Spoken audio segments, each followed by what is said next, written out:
Welcome to MVP News, where we get real about football. And now to your hosts, Mike Pagano and Paul Helmers.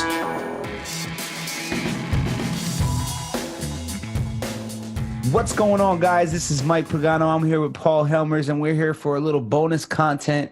We've got some questions that have been submitted by a bunch of guys named, what is it, Paul? Gridiron Gurus. Gridiron Gurus. That's it. I apologize. I'm not good with names. I mess up Paul's name all the time, too. He just gets a little upset when I do it. I call him Steve. But we actually have to start these takes like 4 or 5 times. He always messes it up. That's a true statement. But no, we've got a couple questions from them. They also do things similar to us. They have a YouTube channel all about football talk. And we said, you know what? We're going to take these questions because they are good questions, and we're going to put together a little bonus content for the YouTube page. You can have them, you can use them, but also all of our viewers can watch. So we're going to go ahead and attack these questions and pretty much go from there. So I'm going to start with the top question, and I'm going to throw it right at Paul. The first question is, how do you feel about the rule changes and the success/failure they have had on the league so far? Okay. Well, I think you are probably going to want to talk about the roughing the passer calls. So I'm going to go in a different direction, and I want to talk about the catch rule. The changes they made to the catch rule have been incredible. We're watching quarterbacks have much higher completion percentages. Receivers are getting more catches. Look at Michael Thomas. Look at Adam Thielen. They're going crazy right now. I think it's great for the game. We're watching scoring. We're seeing great catches. We're seeing great plays. I think it's awesome. And you definitely went way off target of where I thought you were going to go. So, no, that is that's interesting, Paul. But, yeah, of course I'm going to go with the roughing calls. Yes, that's a tough one. How do I feel? I mean, yes, I like the health of the game. I agree with what many people have said. If you lose Tom Brady, if you lose Breeze, if you lose Rodgers, it hurts the game. It hurts sports. But at the same time, when you have 37 roughing calls in 3 weeks, I mean, that hurts the game too. When games are being changed because of a 15-yard penalty that adds a first down to a team, that affects the entire drive, that puts points on the board or takes points. I mean, no matter what, whenever you're affecting games like that, that bothers me too. But at the end of the day, I know the NFL's stance. I know they're not going to budge on things. They put health as a high priority. This isn't the catch rule. They're not going to readdress it if enough people cry about it. They're going to make sure that if it's about health, it's not going to change. So I would have to say that I'm okay with the rule. I just wish that these players caught on. I mean, you don't see Khalil Mack getting these penalties. You don't see Von Miller getting these penalties. You don't see the top pass rushers getting these penalties. So, therefore, I don't believe that it's that big of an issue. I think Clay needs to move on. He's one of the big culprits, and a couple guys need to just go ahead and learn how to tackle the proper way. Pull the QB down on top of you. Don't land on top of him. So, the next question is, what will be changed about the rules after this season, if any? So the question for you, Paul, let me reword it for you so it's a little easier. Will there be any new rules added next year going forward that maybe there's issues with? I don't think so. I think maybe some word changes to that roughing call, or we might see something along the lines in the eventual elimination of kickoffs. I know the league is sort of pushing for that, but yeah, I don't even like the 25 thing. Like, I don't even push it to 25. I don't either. I don't like it at all. I think kickoffs are a huge part of the game, and I don't think statistics have really shown a huge difference in the amount of injuries on kickoff plays versus other plays. But that seems to be the way they want to go. Now, I don't think they're going to eliminate kickoffs next year, but I think we might see another step in that process. Okay. So here's a rule. Can I go with a rule I wish magically happened? Like, can I go with the dream rule? So here's what I would love. If a team makes it to the end of overtime and there's no points scored, it's still a tie, have a kickoff. And people are going to say, why would you put it in the kicker's hands? Well, at this point, who cares? Like, it was going to be a tie anyway. Like, who cares? It was in the kicker's hand. Most likely, if you're at this point, it was in the kicker's hands already, and he blew it most likely. because ties only happen when kickers miss. Ties never happen when you have a good kicker. So if you're in the position of a tie, you've had kicker issues. So have a kickoff. Like, don't send fans home with that extra one. Like, that part of the bracket shouldn't even exist. It's 1 and 0 or 0 and 1. Like, that's what it should be. I think there should be a kickoff. Line that ball up. Kick it at the 45. Kick it at the 50. Kick it at the 55. First one to miss loses. Now, see, I could see maybe we change it sort of like the NHL does it. You know, they don't allow ties in hockey. In the regular season, you have a winner and a loser, but if you lose in overtime, they count it differently, right? So hockey's based on points, not on wins and losses. Wins are worth 2 points, losses are worth no points, and a loss in overtime is worth 1 point. And then whoever's got the most points at the end of the season, that's how they figure their playoff spots. But it's just – so if we go to like a kickoff, right, because they do shootouts in hockey, right? They go to a quick overtime period. If no one scores, then they do a shootout because they need a winner. They want a winner. And I think we all want winners in football too, right? No, that's 100% true. 100% true. So, we need it. There's no want. We need it. That time wrap is over. The fact that the Browns and the Steelers tied in week 1 is like the biggest slap in the face to me. So we deserve that win, but our kicker couldn't get it. So, I mean, if we go to a kickoff and we lose the game, then I guess we're in the same spot still, right? Yeah, exactly. So who cares, right? Yeah, no, I get it. And the half a game thing also changes playoff. Like the thing is, ties are never guaranteed. So you're never gonna always go into a season knowing that a tie will exist or a tie won't exist. But once a tie appears in this season, like it suddenly appears, you've got a wild card now, and by wild card I mean like a curveball for how the playoff contention is going to go, because that can affect everything with that half a game. It's very that's my right. Didn't the Panthers make the playoffs a couple years ago, being 7-1? Yep. That was when they were the worst team. Tie. They were the worst team to ever make it into the playoffs.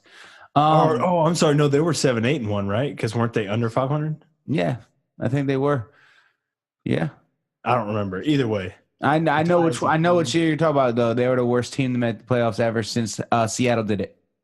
So, and they won the division too, right? Yes, they were the worst division winners. Yeah, and so they got to host the Cardinals, who are a much better team, but the Cardinals have to go from Phoenix all the way to North Carolina to play in the playoffs, and then they lose on the road. Like, Arizona should have hosted that game. Yeah. Oh yeah, it was a bad year. Maybe that's what they should fix, is playoff seeding instead. No, I don't see an issue there. That was a oopsie. Like that happened because of the tying. It happened because of the tying. So that kind of stuff happens, though. Yeah. Well, that happened because also just because they were bad teams that in that whole entire division. But regardless, it's just like your little hockey analogy. Like, we technically don't care about wins either. We care about winning a division. Like, wins matter in an aspect of like home field advantage, yes, but like if you want to get to the playoffs, you just have to win your division, which you need wins to do that. But what I'm trying to say is, you win a division with 8 games or 14 games, it doesn't matter. You're the division champs. It doesn't matter, you know. Right. And it is crappy because there could be a team in a stacked division. Like, you mean 13, like the Cardinals that year? Yeah. Well, no, there's teams that missed the playoffs with like 10 wins, you know. 11-5 Patriots, 2007. What? 11-5 Patriots in 2007. What about the playoffs? They missed the playoffs. Patriots? Yeah. Tom Brady was injured that year. It was Matt Cass's year. They went 11-5 and missed the playoffs because the Dolphins won the division on a tiebreaker. I did not remember that at all, because I know that they right now hold the longest record. Man. Well, here's the thing. They hold the longest record of home field advantage, of having home field advantage. Like, of successive years? Yeah. Well, that wasn't this past year, and it wasn't in 2007. So I don't know all the times they've missed it, but yeah, but they between them from 2008 till 2017 or 16, they had home field advantage. So That's pretty. Yeah, but I'll That was a double check that Wildcat year, man. stat. Yeah, but let's go ahead and we spent a lot of time on that. Yeah, okay, let's move on a fantasy rule change. But so, who is your favorite? This is the next question, guys. Who is your favorite for MVP, Defensive Player of the Year, Rookie of the Year, and Coach of the Year? Now, I don't want to waste. I mean, not waste, but take up too much time. So let's split these. Paul, pick one. I'll pick one. You pick one. I pick one, and we'll knock this out like that. Okay, why don't you start us with the MVP? Fair enough.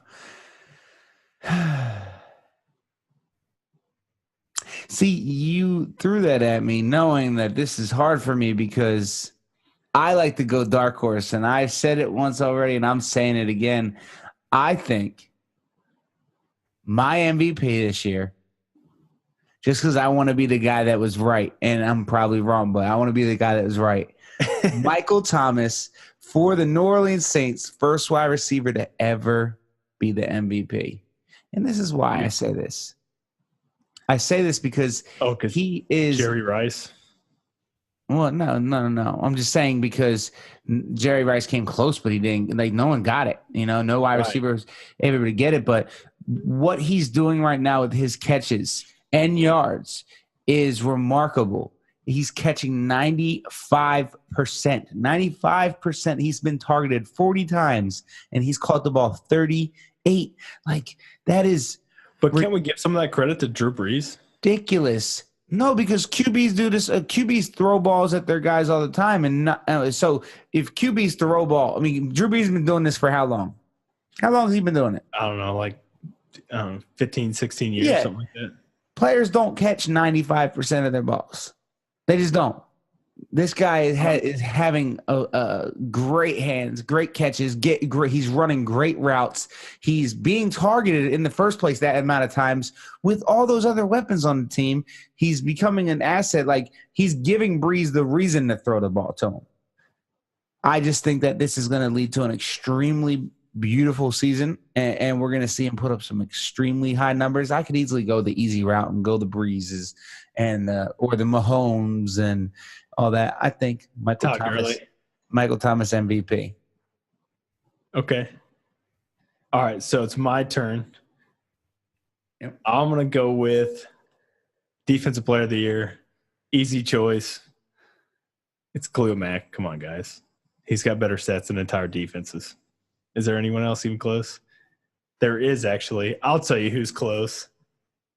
Dark horse, Myles Garrett, Cleveland Browns. No. Wasn't he leading the league in sacks before tonight? I don't know if anyone passed him. I'm just saying. Yeah, I don't know what happened. I think there's like 2 sacks tonight. Let's not jump into that too much because I don't want people to get that sneak preview. But there was not much defense played tonight.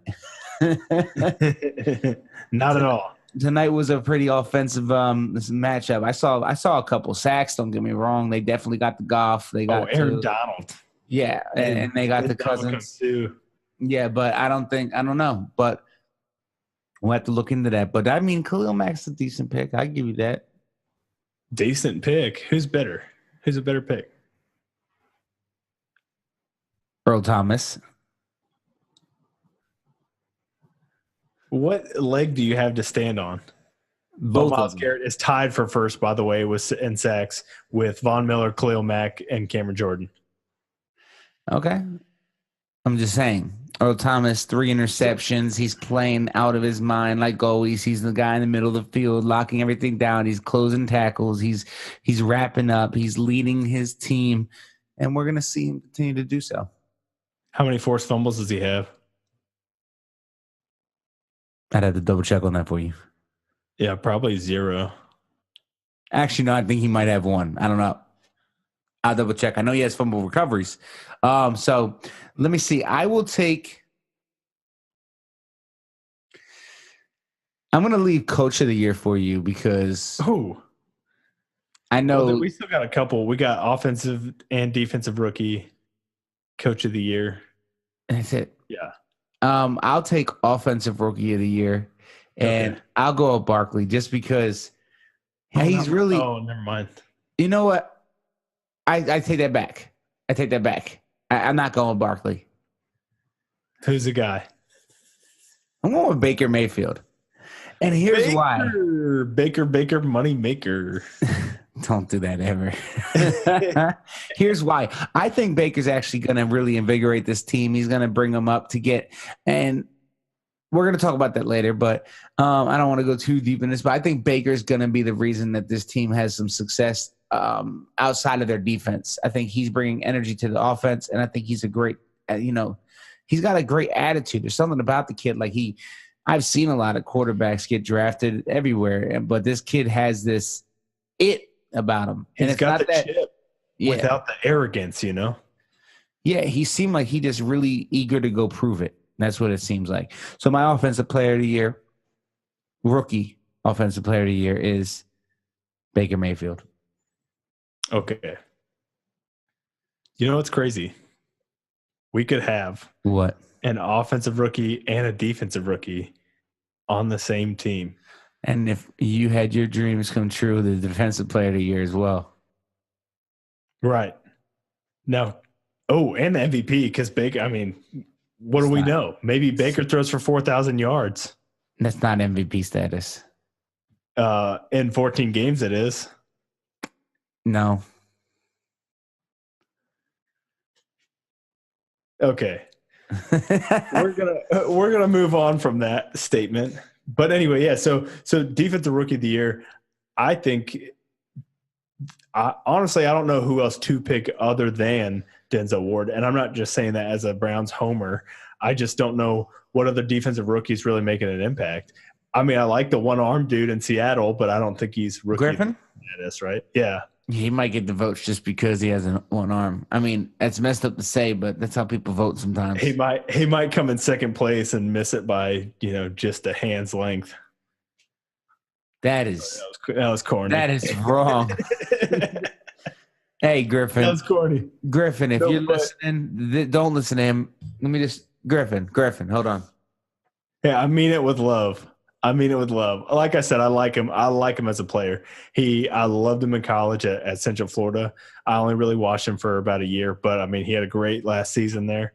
And but yeah, anyway, defensive rookie, I think Denzel Ward, he's got the turnovers, he's forcing fumbles, he's got 2 picks, and these are against Ben Roethlisberger, He played well against the Saints too, with Drew Brees and Michael Thomas, who you just gassed up as a potential MVP. Yep. So, he just looks really, really good. He's a defensive leader, it seems, as a rookie already, and I think he's a guy. Awesome. So the next one is Coach of the Year. And this one's hard. I didn't want it. I'll be honest. I didn't want this one. I'll weigh in too. Because, we really don't know a lot at week 3. Vrabel could, he could sneak up there and do something. Tennessee's sneaky good, right? Yeah, they're not like a great team, but they're gritty. They're McVay's got to be on there. I don't care if it's 2 years in a row. I don't care if we knew what he was. It doesn't matter. What he's putting together and what he's created there is still magical, regardless if he just won it. It's still magical what he's creating and what he's done with Goff. Because let's remember what Goff was 2 years ago. Yeah, under Jeff Fisher. Come on, that's not fair. Exactly, though. Coach of the year, under Jeff Fisher. So he went from that to this. I'm not saying Sean McVay isn't great. He is great. But the roster, I think the depth of the roster is what kind of like I think Jeff Fisher could win at least 10 games with this roster, right? No, you're right. He'd probably be 7-9 again, but He'll beat Seattle once, and that's what keeps his job. But no, for Coach of the Year, if Tennessee makes the playoffs again, is Mike Vrabel not the guy? That's the guy, right? Yeah, but that roster is not good. They got to make the playoffs though, and they got the guy. from the last couple of years who demanded a release. Rashard Matthews is off the team now. And if they still make the playoffs without that guy, come on, that guy's Vrabel is a shoe-in for Coach of the Year. Well, we shall see. I don't know who else to pick. I mean, other than McVay or Vrabel, I don't really know that anyone like pokes out at this point. Let me tell you something, Paul. That's the problem. The problem is we're at week 3. Mm-hmm. We're not. We haven't received. Oh, I know another guy who's a possibility. Adam Gase in Miami. Miami's looking good, man. Tannehill's turning the corner, and that has a large part to do with the offensive head coach that he has. This is true because the fact that Tannehill is 9 out of the last 11 games he's won, or they're leading the league in 70 completion percentage. Yeah, 70 completion percentage. I mean, the team is all around performing. We'll find out this week against the Dolphins, and stay tuned. Those picks are coming on the show Friday, which it is Friday when you're watching this. So go look at the pick show. But yeah, I mean, Gase is definitely yeah, that's a strong one, actually. I'm surprised I didn't think about that because the Dolphins, they exist in their little bubble over there in Florida, and we don't really think about them that often. They've been down so long that we don't even hear about them. No one even really cares about them. No, I don't. And even in Miami's a destination city. Like, that stadium's a destination stadium. So when they pack the stadium weekly, a lot of it is away fans because people took a trip to Miami and decided to go see their football team too. Yeah. Well, we'll start hearing about them soon if they keep winning. That's the one thing for sure. So let's go ahead and roll right into the next question because that one also took some time from us. So what teams so far have beaten or failed your expectations, Paul? Beating my expectations, I'm going to say the Titans. The Titans are looking really good. They're 2-1. They're slugging out these defensive battles. They're coming out on top. And a lot of it's without much offensive production. And also with Mike Vrabel being a first-year head coach, I mean, they've really knocked it out of the water. And he failed? I think the Raiders. Yeah, really. I thought Gruden was going to be better than this in his first year back. I know he's been out 10 years, but it's still John Gruden. He still has a Super Bowl under his belt, but something's not right. Yeah, no, I agree with you that I would actually have to say that out of all the teams in the NFL, that's the biggest failure right now. Right there, I'm right next to him. I mean, I would probably put. I don't want to put him there, but there's no. The Patriots are scaring me, man. Oh, come on. Don't give up on them yet. See, that's the thing. That's the thing is we look at what the Patriots are doing and we forgive them because of what they've done in the past. And I understand why, but we need to understand there's a chance that we're just doing that. And I'm going to give them that chance. But, man, I really – if this comes true to, where I don't know. We'll see. We'll see. But teams that have beaten my expectations – the Cleveland Browns, because they my expectations. Yeah, because you have too much expectations sometimes. But their offense is energetic, and there wasn't prior to last Thursday. If you asked me this question last Thursday at the second quarter with 3 minutes left, right? I would have been like the Jets. I don't know. My team would have been picked somewhere else. But so really Baker exceeds my expectations. And then the Browns defense. The Browns defense does because in week 1 and week 2, they have they could have won these games. I think that their defense is really impressive. I've compared it to what Seattle had going on in the beginning stages of the Legion of Boom, bringing on Russell Wilson, building the team around the Legion of Boom, and having Russell lead them with a strong running back. So I definitely like it. But so next question is, after week 3, who is your Super Bowl favorites? So even though what this show would probably really enjoy, and we hope one day we get it, which is probably never going to happen.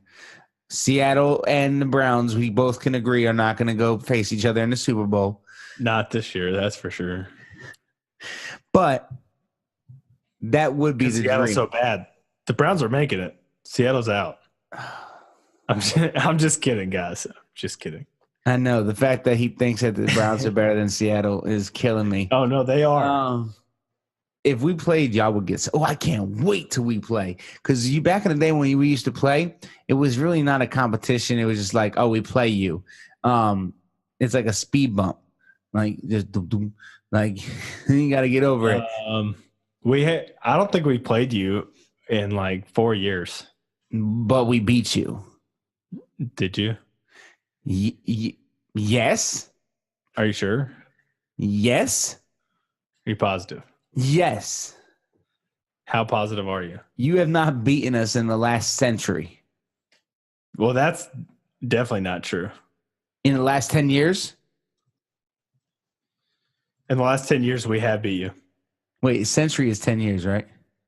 No, century is 100 years. Yeah, then that was completely a lie. The last decade. Last decade, we've also beat you. You've beaten us since 08. Yes. Pull it up. And while you do that, I'm going to answer my question. So my Super Bowl picks. Oh, you found it?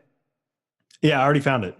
All right, go ahead. 2015 was the last time we played, December 20th, and you did win 30-13. Okay. Game before that, we played on October 23rd, 2011. 7 years ago. Not even full 7 years, right? Which is less than a decade, right? Cleveland won 6-3. Really? You guys are. What was your record that year? 2011. Oh, that was the year before Russell Wilson got there. Okay, you're good. That's a whole quarterback, Charlie Whitehurst. No, it's probably at that point Travaris Jackson. Wait, I'm trying to look at it right now. Yeah, because that was the year. That was the year of the Marshawn Lynch ball grab. Oh, here we go. Yeah, Seattle. That's Charlie Whitehurst was the quarterback in that game. But I bet. Listen to this. He was 12 for 30, 97 yards, and a pick. That was the year that we made the Super Bowl, made the playoffs with a 7-9 record or something like that. Oh, we won our division because we were in the worst division ever, and Marshawn had the nut grab. He played against the Saints. And then we lost. Yeah. That, what do they call it? Sonic Boom or whatever it was? Beastquake. Yeah, Beastquake. That's one. So who are my Super Bowl picks? We went a little off topic. Yeah, sorry, way off topic. I'm going to go ahead and just make this quick. Kansas City Chiefs versus the New Orleans Saints. Oh. And then I have the Saints winning it. I'm going to go in the AFC. I want to go Rams. Rams going to the Super Bowl. And I think behind are playing against them in the AFC. I think maybe the Chiefs too. No one really looks that good in the AFC. Other than the Chiefs, that is. Yeah. And I can understand why picking the Rams. Deep down inside, I can't pick them because of who they are. Like something inside me won't let me do it. Number two, I trust Breeze in the playoffs. Number three, I love Michael. But why do you trust Breeze in the playoffs? Because he's trustworthy. Because he's won one Super Bowl? Like how many playoff wins does Breeze have? What's his playoff record? I don't have that right in front of me, but it's more than Goff. Goff's only played one playoff game. Yeah. Yeah. And he lost. Right. Okay, then. In his second year in the league with a first-year head coach. Okay. It doesn't matter. I trust Breeze more than that. I'm just saying. Whatever. You don't got to get offended at it. Breeze go to the Super Bowl. Breeze is a Hall of Fame quarterback. Yeah. He's great. So why do I trust him in the playoffs? Why do you trust the Saints defense in the playoffs? I don't. I trust Breeze. Come on. The defense is where playoffs is when defense starts to matter. Yeah, because the Rams defense is so great, giving up all them points to Kirk Cousins. Yeah, missing players on defense. Exactly. But this is NFL. You're gonna have injuries throughout the season. You're gonna All right, get hurt. Let's move on. Yeah, let's move on. All right. Who picks number one and who are they picking? You know what? I'm going to switch everything up. The Browns pick number one because you want to come out your mouth sideways. I'm going to say Browns going to have all. We know you don't believe that. Who picks number one? Here's a curveball for you. The guy that picks number one is the Cowboys. Oh. But not because they finished worst. I just think they're going to pick number one. I think they're going to trade up. They're going to get a quarterback. I think they need one. I think that they have a terrible. I'm sorry, Cowboys fans. I don't mean to say terrible. I think that you have a Osweiler. I think you have an Osweiler. You're going to go with that comparison from CBS Sports? Yep. And I love it. So I think that they're going to move up. Here's my question. How many times did Osweiler win 15 games? How many times did Osweiler have Zeke Elliott in that line? How many times did comparison, Freudian slip. No, how many times did Dak Prescott have that defense? What defense? The Broncos? He didn't. Right. No, but you're missing the point. Defense wins championships. I agree with you there. They can win something. But a quarterback with no weapons and that just can't score, the defense can't win. He had Demaryius Thomas. He took over for the league's best offense. You saw, but exactly. You're proving my point. He doesn't get the ball to them, so defense can't score the ball for them, so they sucked. So that's what I'm saying. On the Cowboys, Dak didn't have to do much. He just fed the beast, and the beast ran, and the beast went. So okay, Dak didn't have to do anything. So what I'm saying is, yeah, Osweiler, you're right. I agree. He took over a great offense. I agree. It sucks. I mean, all right. Well, actually, I kind of agree with you on the draft pick thing, though. I don't know that it'll be the Cowboys, but I do think you're right. I think we're going to see a trade in the first spot because, I mean, bottom team is looking like maybe Arizona. Arizona or the Bills. I'd say Arizona Bills. I don't want to say Oakland, but it's a possibility, and San Francisco. Oakland will get wins because they're going to get garbage time wins, and Chucky does not want a high draft pick, so he's not going to play for the pick. He wants every win because he just got a $10 million contract per year. He's going to aim for wins, so I don't see him at the bottom. I see Arizona, San Fran, Bills. Those are your top three. But even if we count the Raiders, all those teams have their quarterbacks. Yeah, no, definitely. At least for the time being, right? Yeah, at least. I mean, we might learn different by the end of the season, but I mean, I don't think Arizona or Buffalo's moving on from their guy that quick. But I'm just saying, like, within a couple of years, we could see that neither one of them have their quarterback either. But right now, they haven't. I agree. Okay, so with all that being said, the very next question. Let me go ahead and look. Okay, I see this. What has been the biggest storyline so far? How about the quarterback controversy in Cleveland? What controversy? Baker's not playing. Tyrod's playing. That lasted for 2 weeks, yeah.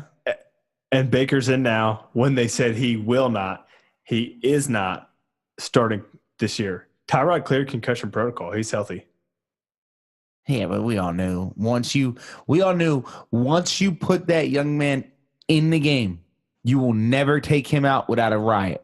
Because if Hugh Jackson did not announce him as the city was burnt down. The city would have burnt down. I would have been mad. So no, I don't. But see, I don't know if I would call that the biggest storyline so far. I guess I, maybe the. I Who would you say going? the Steelers. Oh, that's a good one actually. The Le'Veon Bell problem Not just I would and go. Antonio Brown. Yeah, I would go Steelers in general. I would say that um, they're just falling apart. Like, and I went back and watched that game on Monday, and I know we had the game recap, and I know that we talked about that game. I changed my thoughts about it a little bit. I'm not impressed. I'm not The impressed Steelers whatsoever with the Steelers. They only scored in the with short second field, quarter off the right? With the short turnovers. field. Yes. They could But not Ben still capitalize looked great. anywhere. He looked good, yeah, but if you're not putting points on the board, it's irrelevant. I mean, that's true. They only scored in the second quarter, and they they're so only scored sloppy, man. Yeah. 13 penalties. penalties. I mean, And big ones too, like roughing the passer and pass interference, and that what was on that punt they had? They had a guy mouthing off to the ref. yeah. We'll definitely cover this in the near future. I want to definitely cover it. Let's go ahead and get on to the next question. We have two questions, three questions left. This is becoming longer than I probably expected it. So let's bang them out. Let's go ahead and bang these out.